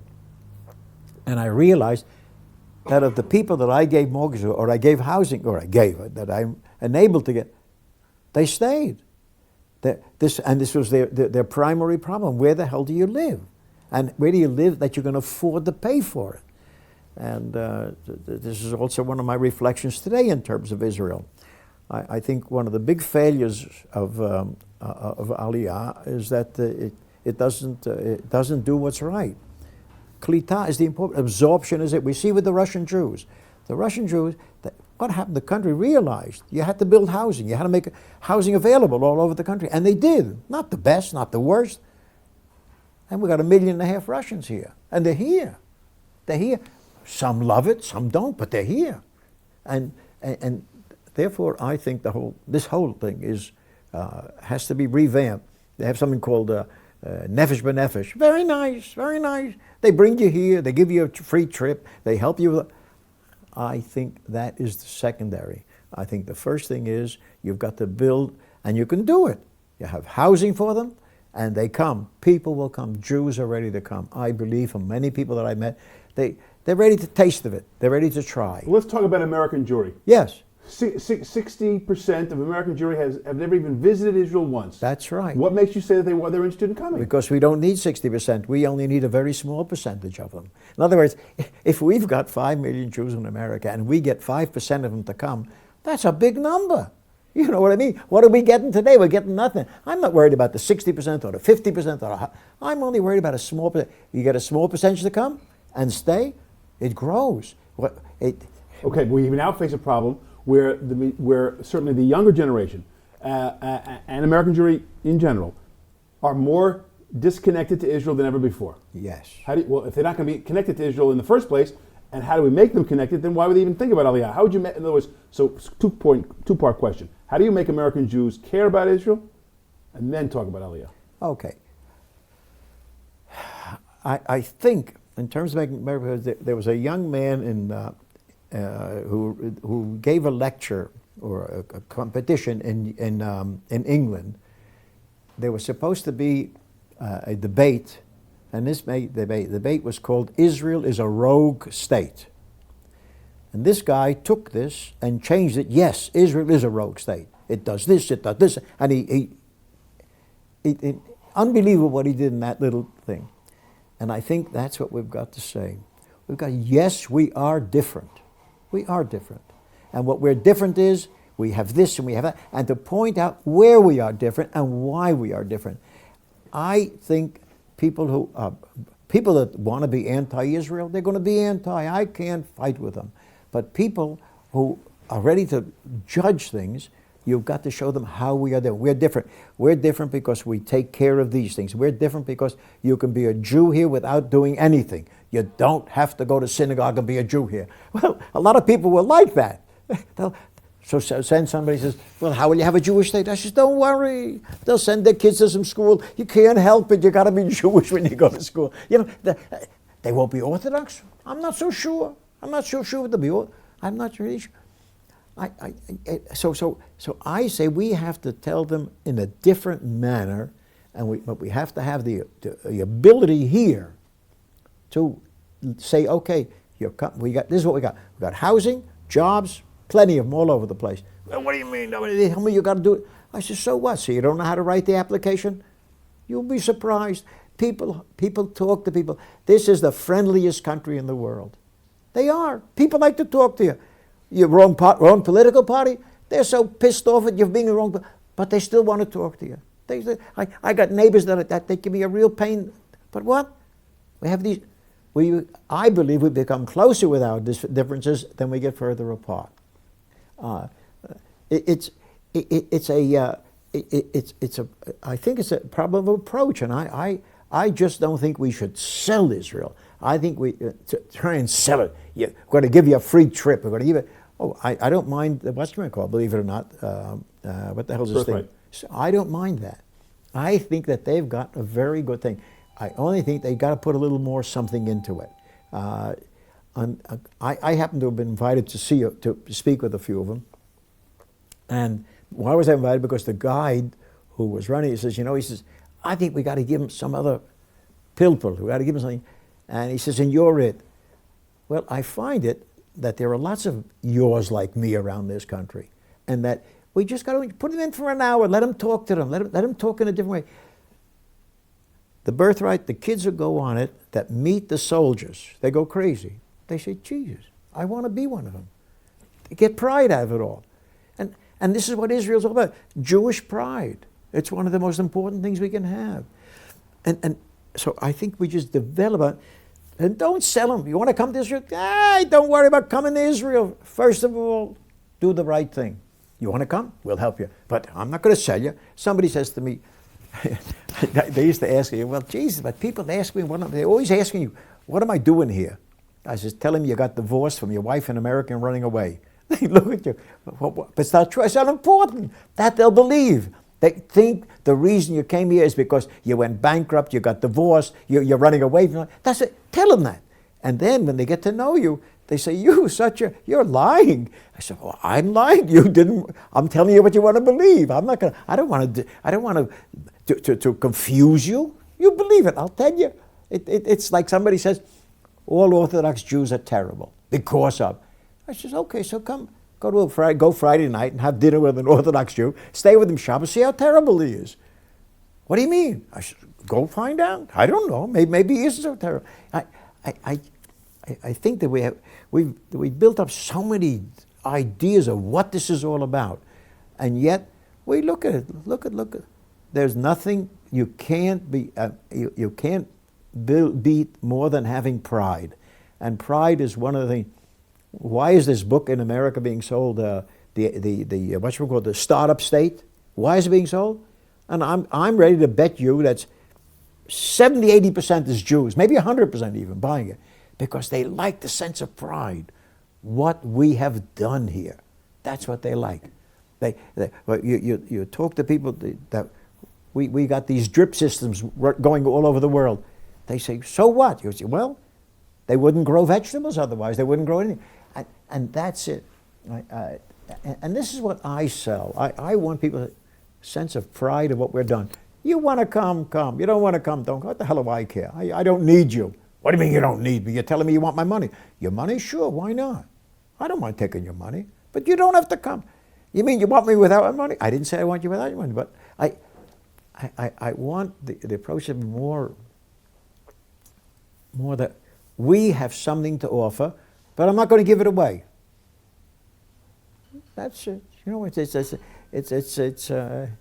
it's like the woman, if she's got what to offer, you know, if she gives it away too cheap, doesn't go. What's Israel's greatest accomplishment in 62 years? Mine? No, Israel's greatest accomplishment. Israel's? The absorption of the Russian Jews. To me, it's the most amazing thing we did. And it made the Jewish state. It gave the Jewish state a future.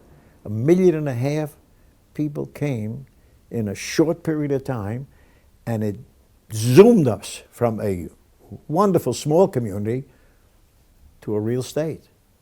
That's what I see. That absorption, unbelievable. Of course, the rescue of the Jews in Europe, all that. But to me, all that was only on the way to where something great happened. And they came. And they came. They didn't even know what the hell they were coming to. They didn't know. But they said, oh, we're going to go. We're going to do. And they did. They did. What was your greatest accomplishment? Oh, Jesus, what the hell do I know? The miracle that I stayed married all these years. Listen, marriage is no easy deal. And sometimes kids ask me, where's your wife come from? I said, she's Czech. She says, I said, really? I said, I'll tell you something else, kids. Getting divorced is easy. Getting married and staying married, you want to get divorced every day. So I said, that's right. I said, it's a tough job. No easy job being married. It's hard work. Can't always succeed, but boy, oh boy, you got to work at it. So you work at it.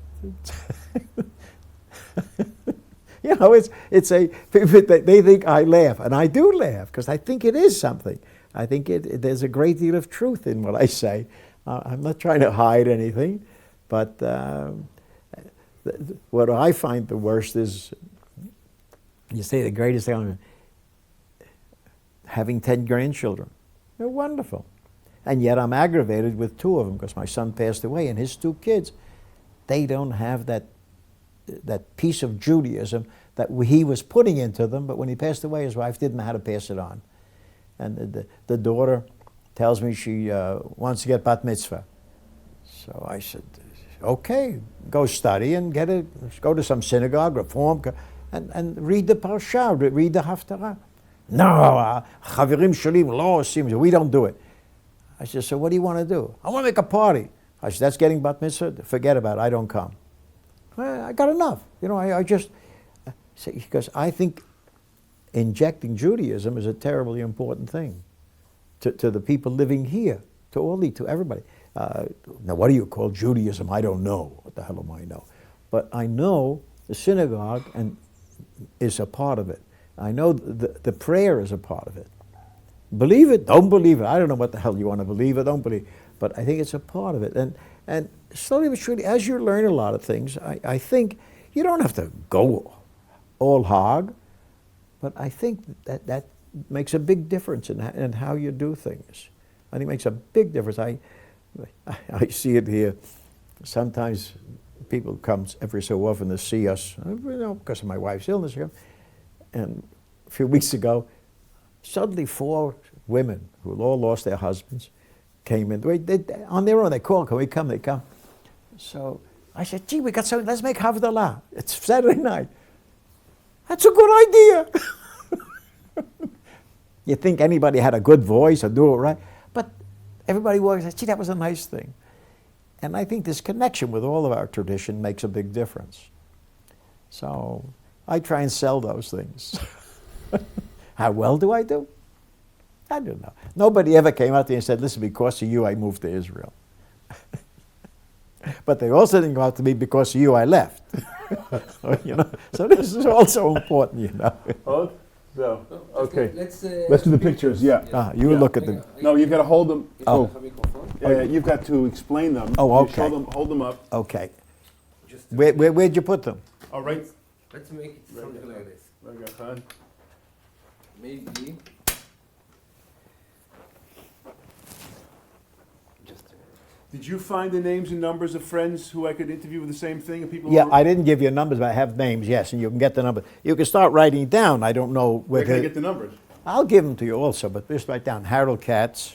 Errol Katz, we already. You did? Okay. Okay. What's his name?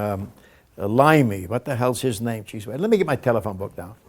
No, let me see here. Let me see.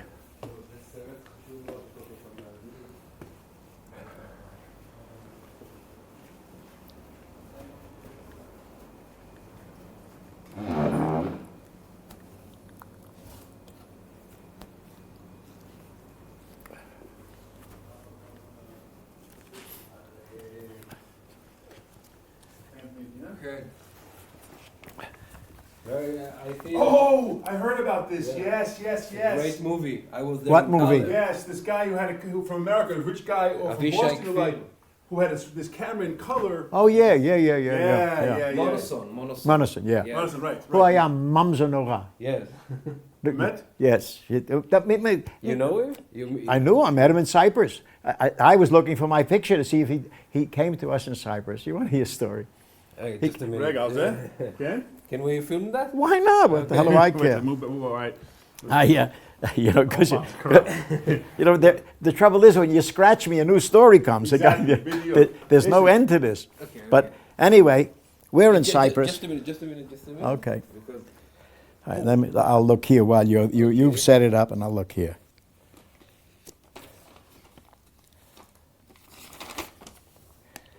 no, that's okay. I'm still running. זה המשיך לצלם כל הזמן. כל הזמן? כן, לא, Oh, לא. yeah.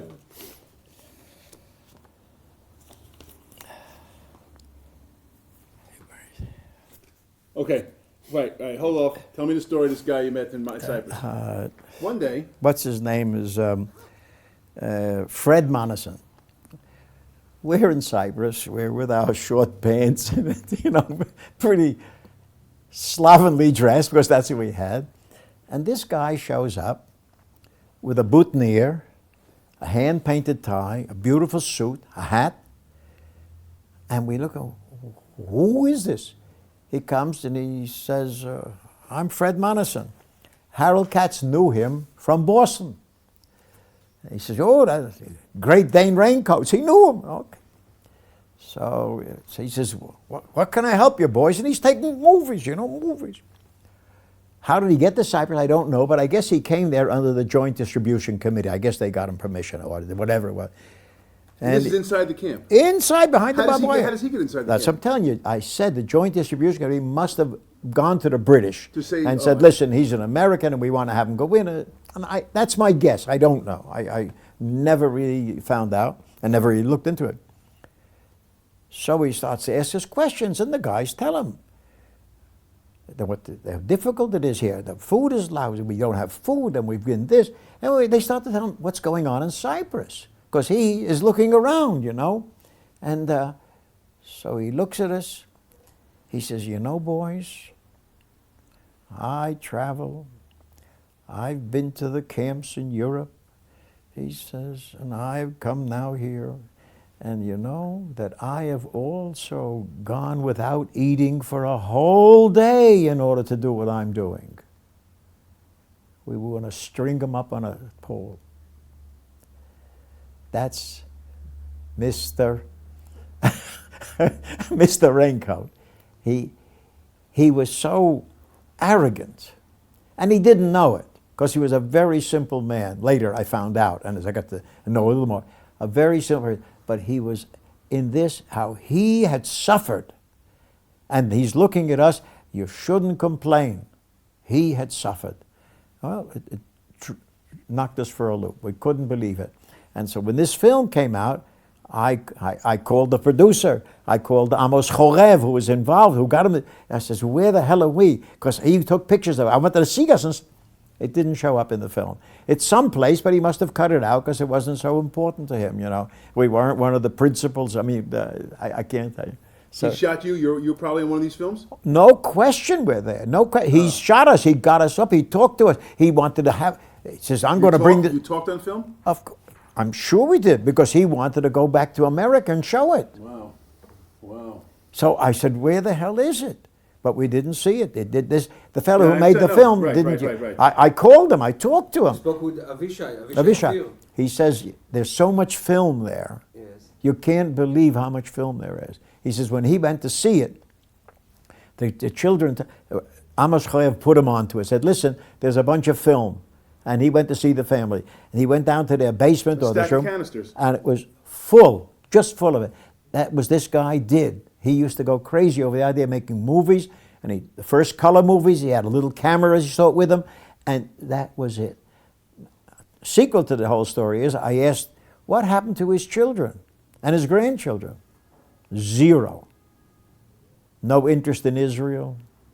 Practically no Judaism connected to them. A total failure. Total failure.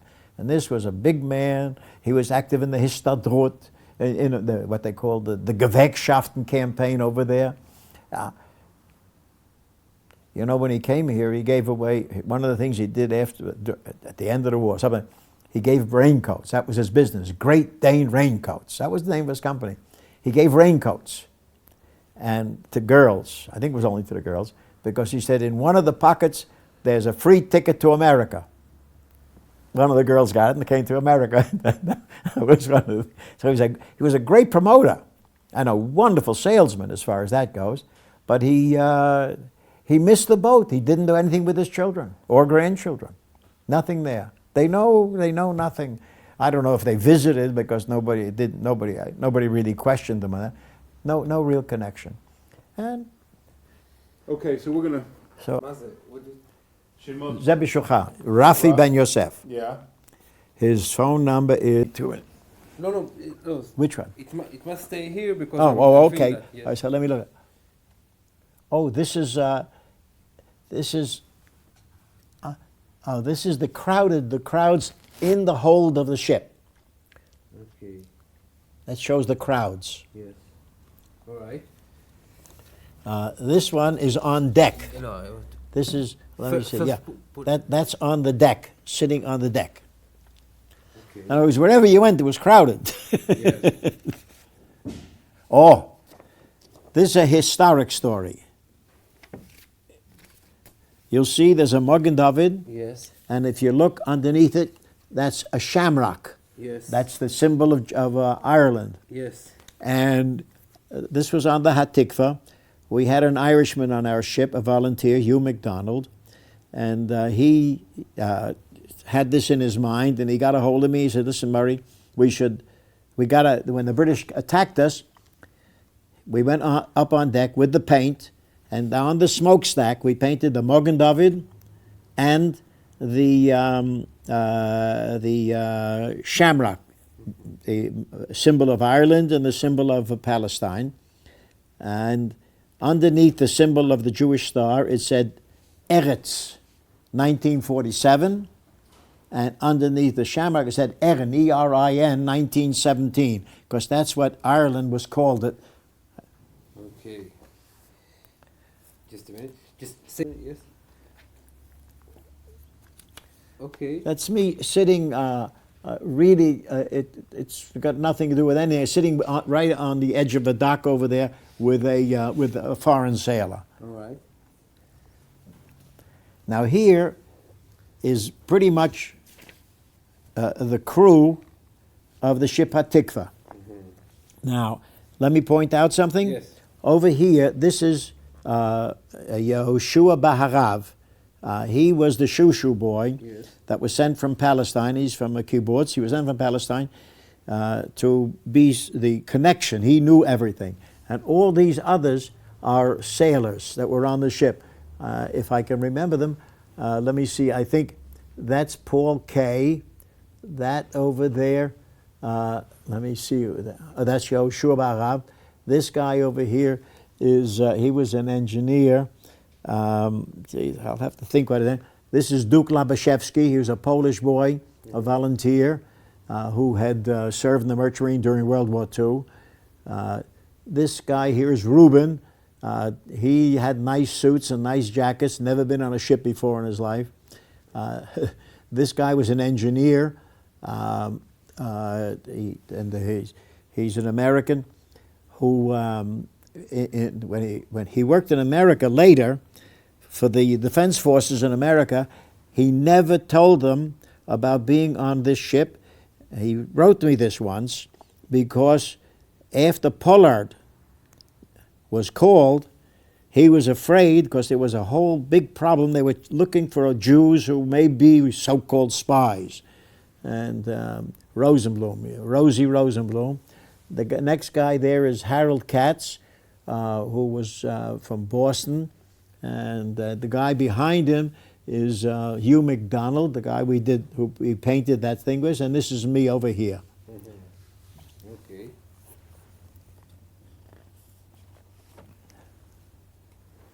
I don't know any one of who these are, but you can see it. These are just, these are Mapilim. I don't know who they are. I don't know who they are. Not easy to remember. Okay.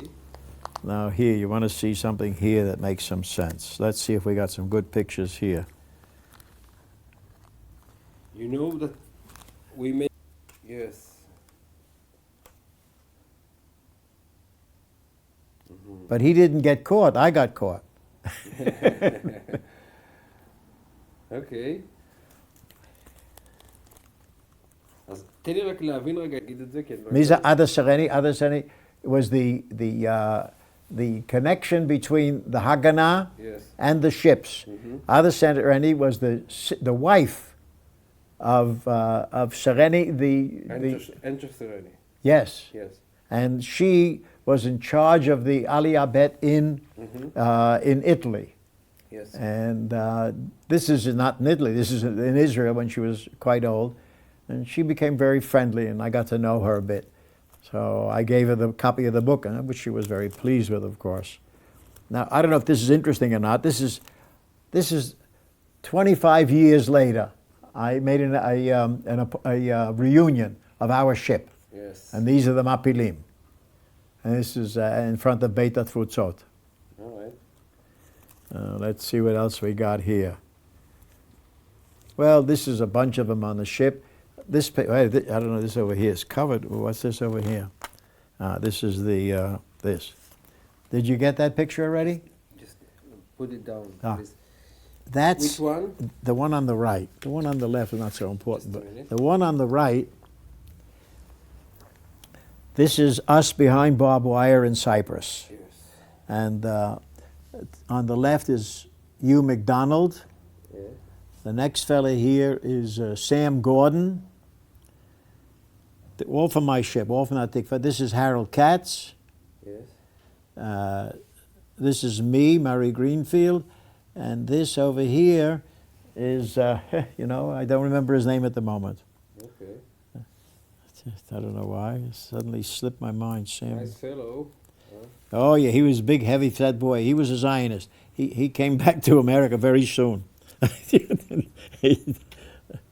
I mean, after he made Aliyah, he then, I don't know, he never made it. What the hell is his name? I don't know. Okay, thank Wait, you very much. Nothing else here? If you want. Well, I don't know. That's people. That's no, that's not it. That's not. That's it. Okay. Thank you. במקרה. כן. לא מקרה, זאת אומרת, כשהוא בא לקפריסין, כן. אבל הוא בא לבקר, והוא היה מלובש איך שאתה רואה אותו, כאן עם סרט, עם איזשהו פרח, ואת הדג מלורה שלו, צבוי ביד, hand painted tie, jacket יפה, הכל סילק, אתה יודע, וכובע, באמת, היה קשה למצוא מישהו מלובש כל כך יפה בדרך כלל. אבל הוא בא לקפריסין, ואנחנו שם עם התחתונים. והוא התחיל לשאול אותנו, מה אנחנו עושים? ומסבירים לו, שמע, זה קשה כאן. אין מספיק לאכול, ותנאים נוראים, וזה לא רק בשבילנו, זה בשביל כולם, אבל בשבילנו זה יותר גרוע.